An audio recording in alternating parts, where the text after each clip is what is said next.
বলে দিচ্ছি, যারাই বক বক করবি তাদের নাম আমি খাতায় লিখবো, আর কারোর নাম বুঝবো না। দুজন মিলে কোথায় যাচ্ছিস? তোর অফিসে বলতো তুই একা যাবে, ওকে নিয়ে যাচ্ছিস কেন? না না, আমাকে তো ম্যাম না করে জয়েন করে ছাড়তে, আমি ছাড়তে পারবো না। ঠিক আছে ম্যাম আসলে ম্যামের পারমিশন নিয়ে যেখানে তুই যাবি। তোরা ভাবিস না তোরা আমার বন্ধু, তোর নাম লিখবো না, এখন তোদের বন্ধু না, এখন আমি ক্লাসের মনিটর। ঠিক আছে, আরো কথা বল, আর স্টার বসাবো। প্রীতি অঙ্কিতা তোরা পিছপিছ করছিস কেন এত? না কথা বলবি না, কথা বলবি না, আমার কানে আমার চেষ্টা বলেই বলেছি। ঠিক আছে, দুজন করে আমি গাড়ি ছাড়তে পারবো না, আমাকে ম্যাম না করছি। তোদের একা যাওয়ার হলে যা, হলে যেতে হবে না। এই অর্পিতা এত জলদি ছাড় দিচ্ছিস কেন?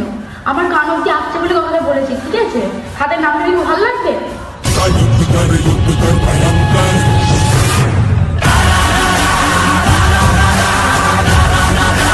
ম্যাম এই যে খাতাগুলো যারা কথা বলছিল, ম্যাম আমি অনেকবার চুপ করতে বলেছি কিন্তু কেউ চুপ করেনি ম্যাম।